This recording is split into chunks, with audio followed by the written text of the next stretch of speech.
Okay, well, just without further ado, I'll hand over to Professor Andrea Phillips. Hi, thanks very much for inviting me. It's been an extraordinary day so far, so I'm very much, kind of trying to contribute to it. I'm looking forward to it, but I hope you follow me. My contribution is going to be quite conceptual. So in a way, I want to frame what's been discussed so far at a different level, at a level that I would call a level of poetics. What I'm going to talk about today, as you've got in the title, is what I'm calling the poetics of meetings. We're in a meeting today, which is why I don't want to be at the podium. And Kirsten, while I'm beginning my talk, is busy trying to has found successfully, some footage of the Park-Lek meetings, which, Kirsten, just shove them down here at front. Oh, that's true. Yeah, okay. It's intelligent. She's an artist. Right, okay. So what you've got going on behind me, which it's not important that you can't see the absolute details, but is documentation of the meetings that took place as part of the Park-Lek scenario and methodology and process. So what I'm talking about today is meetings as a form of aesthetic making. Okay, so I want to just dwell on the claim, or my claim, that meetings themselves, the process of making meetings, is not only significant in the history of the development of artistic work that we are describing the trajectory of today and looking very particularly at a fine example of, but also is something that allows us to cross-fertilize artistic methodologies and forms and materialities with other forms. And this has already been remarked upon today.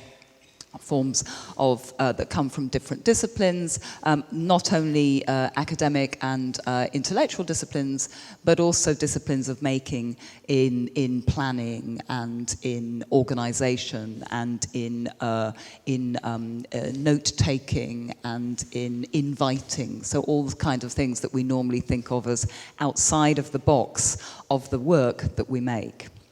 Right, so making a meeting, how artists might operate in a post-public world in the context of Park-Lek. I'm going to start by defining some theoretical assumptions that I've made previously about the concept of the public, because it's important for my thesis on the meeting. So forgive me, some of you might have come across me talking about these things before. I'm afraid I'm going to read, so apologize for that. Okay, so to recognize, define, claim to be part of, or confer status upon a public is not to enact a form of liberation in the terms of democracy that we are usually used to, but instead to render democracy's failings apparent. A public, I'm spitting into this. Is that okay still? Yeah. A public is a register. What did Kirsten do? Can't do it. A public is a regime or a phalanx of designated bodies. In the name of a putative freedom, freedom to speak, freedom to vote, freedom to shape the environment, as examples, a public stands in for a mutable and mutual exchange of ideas and actions, but is precisely not this.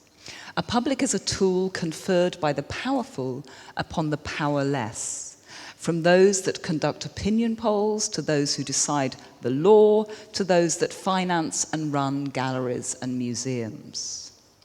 A public is not a group upon whom equality has been conferred, upon which equality has been given.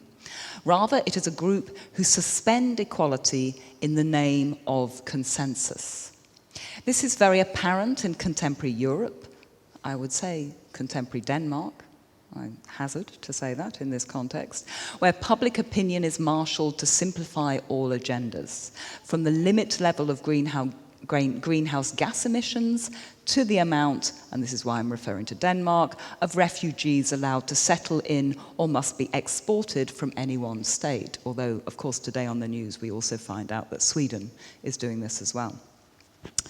A public, despite its misleading rhetoric, is not popular sovereignty in the way that the theorist Ernesto Laclau would describe popular sovereignty, or in the way that we might commonly understand it, and is not given the right of dissensus. In the arts in particular, the public is a ghost that is very easily and regularly brought to bear in the modes of organization, of working, of displaying, that are the normative procedures of production. If this is so, how might artists, curators, and their co-workers, many of whom we've heard mentioned today, develop other forms of negotiation, exchange, conversation, mutuality of ideas and action? There is not time here to explore the history of artists who have challenged and given important case studies to explore such a question. We might think of figures like Joseph Beuys or the Artist Placement Group historically, or contemporary architects like Teddy Cruz, Marietta Potrick, or artists like Fernando Garcia Dori, Annetta Kraus, or even the curatorial collective Freethought, all people that have tried to work beyond the participation debates to reformulate the modes through which an artist co-works with other people and inserts him or herself at other registers of power from the one normally associated with artistic practice. But I would gloss such practices today for the purposes of this discussion by saying that many artists seeking modes that move away from governmentalized forms of consensus building and value creation use the art of meetings as a methodology and a strategy. So here is an experiment, and really this idea of meetings is, I'm really experimenting with it here. So I call it a thesis, but really it's just a set of ideas that might or might not convince you. So here is an experiment. I will focus in this talk on meetings where two or more people come together to discuss, to act, to focus, to laugh, to relax, to argue. I want to do this for three reasons. Firstly, the act of meeting has a history in ethical philosophy which is compelling, and I will describe very briefly in a minute. Secondly, meetings are spaces of recognition and confrontation, of challenge and solidarity formation when they are not organized in the name of the public. So they're not public meetings. I'll come on to this term again in a minute. And thirdly, of course, because Park Lek proceeded through meetings between one person and another person, between a group of people, different kind of textures and varieties of meetings. Let me suggest that the work of an artist or a group of artists working in collaboration with curators and other partners, other co-workers, lies in making meetings. Not in making a meeting in order to facilitate the production of an artwork or an exhibition, or to secure its funding and promote it to an audience, although of course all those things might be taking place as a byproduct of the meeting, but in the bringing of bodies together to diagnose and discuss a matter of concern, to listen to each other. James talked a lot about listening, and I'm going to talk about a lot about listening too. I do not suggest this is due to the fact that so many of us spend so much time in meetings, many of them unproductive or only productive of another meeting. And I say that as the director of research in an art academy. Let's have another meeting to talk about those things that we've just talked about in the meeting. I do not say it out of some psychic attenuation to spreadsheets, agendas, and protocols, nor a fetishization of the processes of organization. Rather, I say the work of an artist is in making meetings as the most productive moment in any social aesthetic exchange. Here I would like to distinguish between forms of meetings. The history of democracy, a term that we perhaps need to unpick because we've talked about it a lot today, but I'm not going to unpick it here. The history of democracy has given us the form of the public meeting, which is redolent of the modes of consensualization and governmentalization that I have already, albeit briefly, described. The public meeting is the locus of antagonism that is unable to be resolved or articulated, but nevertheless is finalized. At a public meeting, experts, governors, servants of civility stand before us and talk at us. There is no public at a meeting. A public meeting is an oxymoron, even if it features as a regular part of the structure and organization of the political life world. And I use political with a big P there, as in the kind of organized political life world, even if it takes part regularly in these processes. I'm sure we've all been invited and participated in public meetings at one level or another in our lives. And if you haven't, then I'm sure you will.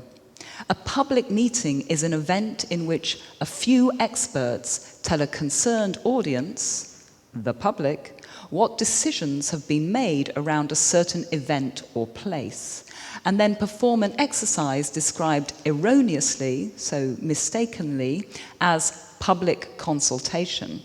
And the error here is in the making of the public into a body politic that can be thus consulted in such a cohesive fashion. But in the common world, the world that I attempt to exist in, where a public cannot be perceived or conceived, we know that at a meeting there is no public. There are only people and their bodies. There are opinions at these places, there are harsh differences, there are desires, there are extreme demands, sounds, images that need to be listened to and observed in radically different ways to those that are formulated through the idea of the public meeting. Here I'm, as you probably understand, trying to make a political point that is critical for artistic development and research. How do we know, or how can I assert, that there is no public in a public meeting? How can I claim the importance of meeting in itself without the constitution of the public? There are bodies, they come together spatially, physically, increasingly virtually, and are named often as the public. So what is wrong with this? What is my concern here? How can I contradict the histories of public art, the geographies of public space, the parity of public democracy, the history of the historically liberational concept of the public realm in itself? Normally we use the public to differentiate something, a space, an institution, a body of people, a voting decision, a housing scheme, etc. We use it to differentiate these things from that which is private, by which we usually mean privately owned and maintained. The term has a long history, often related to ancient Greek renderings of the spatial parliamentary form of the polis that, again, James has referred to in his talk. Its physical rendition in the architecture of our cities and towns has been diagnosed by a list of thinkers, including Hobbes, Weber, Dewey, who James was talking about, Habermas, Arendt, Latour, Laclau, Mouffe, Sennett, Warner, etc., etc., etc., each of whom has argued for transformation in and political knowledge of the use of public and public space. I'm suggesting something different here, because these post-Enlightenment thinkers want to reshape concepts of being public and using public space. They don't want to get rid of it altogether. I'm suggesting that every time we try and hold on to the public as the space and body in and through which gestures and actions have taken place or could take place in semblances of democracy and openness, and in a public space in which we are continuously and constitutionally suggested as free, we are in fact continuing a privatized act, an act that is not shaped through freedom, but through power. The shape of power that publicity, the making of publicity claims, is subtle and contradictory.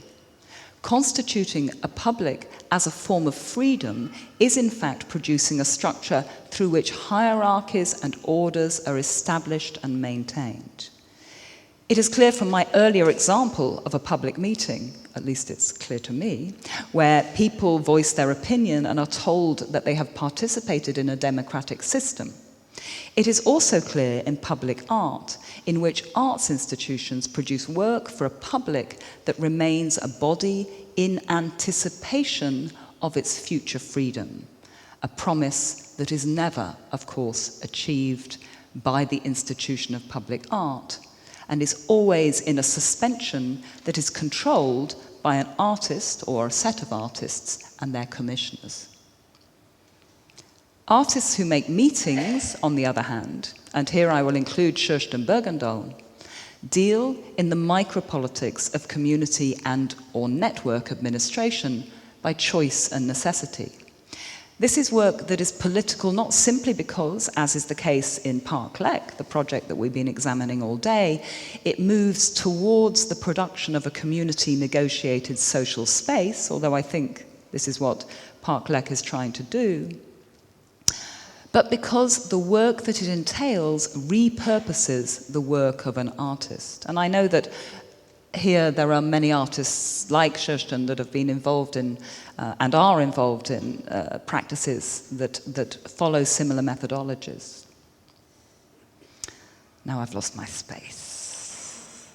So repurposing the work of an artist, shifting it from a mode of private production that is then revealed in the gallery or museum to that of caring for the legal, infrastructural and juridical processes of community negotiation, entering into such zones of power collectively in order to manage and contest them. So much of this work is collective work as well. In fact, all of the work is collective work. These skills, which an artist working in this way shares with town planners, as we've heard, local politicians, lobby groups, activist networks, architects, and other specialists, alongside and through processes of political and social imagination, are founded on aesthetic skills and creative approaches to administrative methodologies. Let me try to diagnose what happens in a meeting more concisely or concretely. Say a meeting of people who do not know each other very well, who come from different cultures and backgrounds, and who do very different things in their lives, earn different amounts of money, very important, have different cultural outlooks, as in Park Lek. At first there is nervousness, perhaps hostility, expectation, hope. Then there is the job of starting, of saying, this is what we're here for, this is why we're concerned, or what we're concerned by. This needs to be done. No, it doesn't. Why do we want this? Do we want this? There is agreement and disagreement. Status and power come into force. Who calls this meeting? What do they want? What do we want? What do they want from me? Why did I come here? Status and power, voicing and voicelessness do not disappear. Meetings are not utopias. Status and power, inequality of voice are present continuously. They are, in fact, what Jacques Rancière, the philosopher, calls politics itself, disagreement, voicelessness and voicing. Meeting people face to face, negotiating differences, being confronted, listening. This happens in a meeting, a gathering of chairs and bodies, a jumble of emotions and criticisms, suppressed desires and outspoken opinions. These meetings are frustrating, elating, and sometimes they are heartbreaking. I'm sure many people in this room have left meetings feeling fairly heartbroken. I certainly have. Maybe some of you will today. They have at their base a profound relation. Maybe Mick will. He's like going, God, why did I employ her as a past professor? What's she talking about? They have these meetings at their base a profound relation between one and another that has a strong ethical, some would say historically religious and philosophical narrative. From the work of Emmanuel Levinas through the freedom fighter and psychoanalyst and champion of black solidarity, Frantz Fanon, to Jacques Derrida, Judith Butler, Fred Moten, we learn that the confrontation of another face, another voice, in the presence of the self is a deeply transformative and always, always difficult situation. Whereas at the public meeting, such differences and difficulty are quickly surpassed or overridden. In the messy and painful meetings I imagine of Park Lek, however, the artist and her co-workers cannot dissipate this difficulty. Rather, the artist remains with the difficult. The artist works with it. Works into it, one could say. If we can say that an artist makes meetings, this is my claim, and that this is her work, then she does it with a particular attitude and set of skills, then this displaces two attributes that are commonly understood to be the work of the artist. That she creates a product to be viewed retrospectively, and that she makes that for the public. So these are the two things that are dissipated by making meetings. Creating something as a product, this came out in the discussion we had about the Van Abbe Museum and the idea of negotiation with the gallery, and that she makes it for a different public from the public or from the group of bodies that are in the meeting. Park Lek is a project in which a group of people, and artists, curators, planners, architects, local inhabitants, entrepreneurs, etc., tried to stop an imposed planning process and redesign through collaboration the spaces in which they lived and worked, taking care to protect ancient trees, maintain peaceful spaces, allow housing to grow with appropriate light and play space, and to maintain businesses and commerce within the district. That sounds great, but of course, that process was fraught with difficulty. The artist and her collaborators facilitated meetings. They listened and brought to the table some ideas about how people's aspirations could be facilitated, but they often failed. There is simple fascination about this project, for on the one hand, it upholds terms such as democracy and public space, the ones that I have put into the bin, but on the other, it has a methodology that only uses these terms lightly and/or strategically. The terms public and democracy allow you to put your hand in the bucket more deeply. Park Lek is thus suspended between a public project and a practice of equality. The practice of equality proceeds through the organization of meetings. Park Lek is underscored by models of listening. Listening is a process, as we can learn profoundly from the art activist collective Ultra Red. Listening is a process that opens up scores of sounds and voices that otherwise are disappeared in the rubric of consultation. Many questions remain regarding my thesis of meetings as artwork. I'm sure you have all these questions in your head. When is the process resolved? Who regulates the spaces and times of meetings? How does action develop, and can it be anticipated? What happens when meetings fail, when people leave in anger, frustration, or perhaps more worryingly, when people leave with a false sense of resolution? I say that this is the work of aesthetics. The artist is not in the meeting to resolve the situation, but to push more deeply into its contradictions and inquiries. This procedure I name aesthetics as it shapes the common world, allows a space of breath to hear things that are surpassed by normative democratic affiliations. In fact, meetings are not democracy as we understand the term in conventional politics.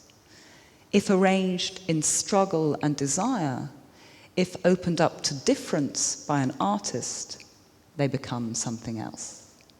Thank you.